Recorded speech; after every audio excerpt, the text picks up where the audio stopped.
नमस्कार। दिन भर की खबरों को लेकर मैं अलका कथूरिया सहारा हरियाणा के खास बुलेटिन में आप सभी का स्वागत करती हूं। तो चलिए खबरों को विस्तार से जानने से पहले एक नजर डाल लेते हैं हेडलाइंस पर। एएमवीए अध्यक्ष विक्रम डुमोलिया ने की पत्रकार वार्ता। महर्षि दयानंद विश्वविद्यालय के हॉस्टल्स को क्वारंटाइन सेंटर बनाने के आदेशों का किया विरोध। सामाजिक संस्था एमटीएफसी एजुकेशनल सोसाइटी ने बच्चों के लिए बनाई अभ्यास पुस्तिकाएं। किसानों को नहीं मिल रहा फसल का भुगतान, आर्थिक तंगी के दौर से गुजर रहा किसान, कहा जिला सचिव सुमित ने। श्रीमद शंकर स्वामी विश्वदेवानंद तीर्थ धर्मार्थ ट्रस्ट ने आईजी कार्यालय में लगाए hand free sanitiser stand. Julana के वार्ड नंबर 5 के कंटेनमेंट जोन में दुकानदारों ने अचानक खोली अपनी दुकानें, आदेशों की हुई अवहेलना। आयुष विभाग कोरोना पॉजिटिव केसों पर कर रहा है शोध, 30 दिन की सीमा कर रखी है निर्धारित। 8वीं तक सभी छात्र पास, 10वीं 12वीं का रिजल्ट जल्द होगा घोषित। खबरें अब विस्तार से।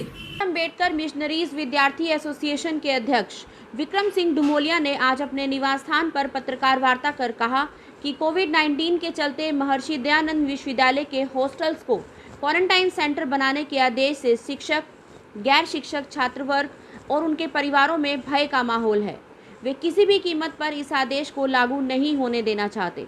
उन्होंने कहा, आज हम एक बड़े ही गंभीर मुद्दे को प्रेस मीडिया के सामने लाए हैं, जिसमें महर्षि दयानंद विश्वविद्यालय रोहतक को जिला प्रशासन के दबाव में एमडू के कुलपति और कुल सचिव ने सहमति दी है कि एमडू के अंदर क्वारंटाइन सेंटर बनाए जाएंगे। मैं आपको बताना चाहता हूं कि विश्वविद्यालय ने 2 महीने इस विश्वविद्यालय को जेल बना कर रखा, सभी बच्चों को इससे बाहर निकाला, परिवारों को घरों में रखा, किसी को अंदर जाने की अनुमति नहीं, किसी को बाहर जाने की अनुमति नहीं, और अचानक एक ऐसा तुगलकी फरमान जारी कर दिया कि वह विश्वविद्यालय के अंदर क्वारंटाइन सेंटर बनाएंगे। मैं आपको बताना चाहता हूँ, हजारों शिक्षक, उनके परिवार, गैर शिक्षक, उनके परिवार, बच्चे रहते हैं और बच्चों को उम्मीद थी कि कहीं ना कहीं अब विश्वविद्यालय जल्दी खुलने वाला है, लेकिन पता नहीं क्यों, किस दबाव में इस प्रकार का फैसला किया जा रहा है कि वह विश्वविद्यालय को क्वारंटाइन सेंटर बनाया जा रहा है। इससे एक बहुत बड़ा भय का माहौल है। अगर जिला प्रशासन को क्वारंटाइन सेंटर बनाना है, लोगों ने खूब टैक्स दिया, खूब चंदा दिया है, तो हमारे यहाँ पर मेला ग्राउंड है, मेला ग्राउंड के अंदर जाए और वह टेम्परेरी तौर पर टेंट लगाकर उनके सेंटर क्या, उनके लिए बड़े बड़े स्थान बनाए रहने के लिए, या कोई धर्मशाला अक्वाइड करे। शिक्षण संस्थाओं में इस प्रकार जहाँ लोग रहते हो, इस प्रकार का फैसला एक तरीके का तुगलकी फरमान है। हम इसका पुरजोर विरोध करते हैं और आगे भी हम स्वास्थ्य मंत्री को भी लिखेंगे, शिक्षा मंत्री को भी लिखेंगे, राज्यपाल और मुख्यमंत्री को भी लिखेंगे कि इस प्रकार के फैसले शिक्षण संस्थाओं में ना लिए जाएं। सामाजिक संस्था एमटीएफसी एजुकेशनल सोसाइटी के प्रधान नरेश ढल ने कहा कि लॉकडाउन के चलते अनेकों सामाजिक तथ्य प्रभावित हुए हैं। बच्चों की शिक्षा उनमें से मुख्य है। बच्चे शिक्षा में पिछड़ न जाएं, इसके लिए सरकारी एवं गैर सरकारी स्तर पर प्रयास किए जा रहे हैं। विभिन्न स्कूल ऑनलाइन शिक्षा के माध्यम से बच्चों को पढ़ाने का काम कर रहे हैं, परंतु वंचित तबका इस प्रकार से शिक्षा प्राप्त करने में असमर्थ है। हमारी संस्था की स्वयंसेविका आरती एवं ज्योति द्वारा बच्चों की शिक्षा के लिए विभिन्न प्रकार की अभ्यास पुस्तिकाएं बनाई गई हैं।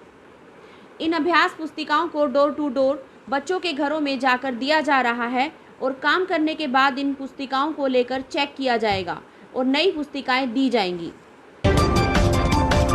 किसानों को उनकी फसल का अभी तक भुगतान न करने पर किसान सभा ने गहरी चिंता व रोष प्रकट किया है।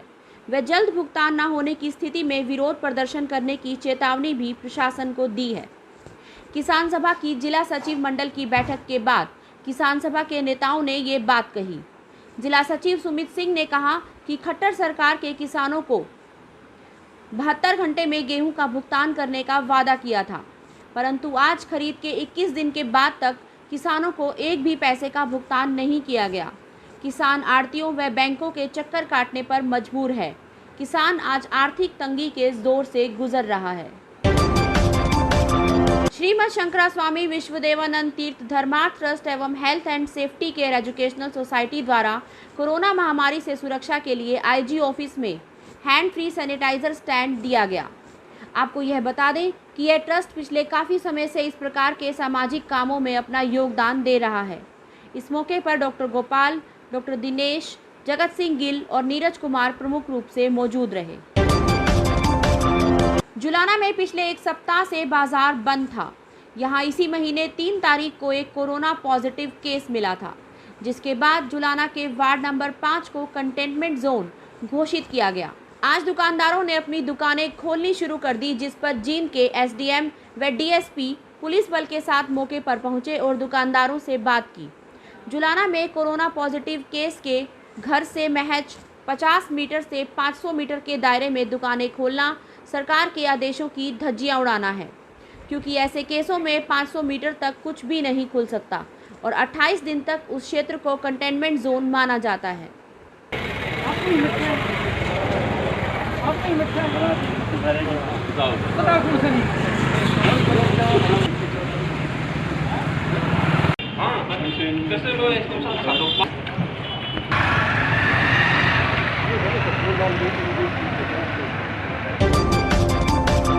जींद के आयुष विभाग के वरिष्ठ चिकित्सा अधिकारी संदीप गोयल ने बताया कि प्रदेश नल्हड़ अस्पताल को पूरी तरह से कोरोना अस्पताल घोषित किया गया है, जहां पर कोरोना पॉजिटिव केसों का 2 तरह से उपचार किया जा रहा है, जिसमें से कुछ का उपचार एलोपैथी विधि से और कुछ का एलोपैथी के साथ आयुर्वेदिक दवा के साथ किया जा रहा है, जिसके लिए 30 दिन की सीमा निर्धारित की गई।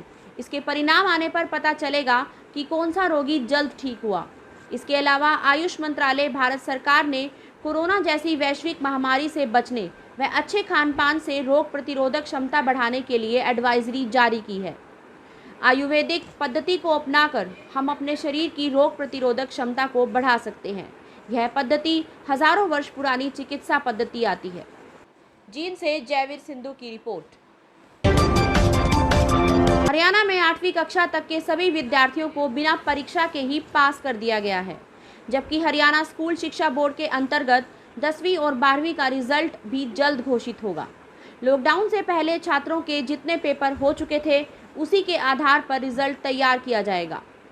शिक्षा मंत्री कंवरपाल गुर्जर ने बताया कि कोविड-19 के कारण बच्चों की परीक्षा के परिणामों में विशेष व्यवस्था की गई है। आज के लिए इतना ही। फिर मुलाकात होगी हमारे अगले एपिसोड में। तब तक के लिए शुभ रात्रि, शब खैर, नमस्कार।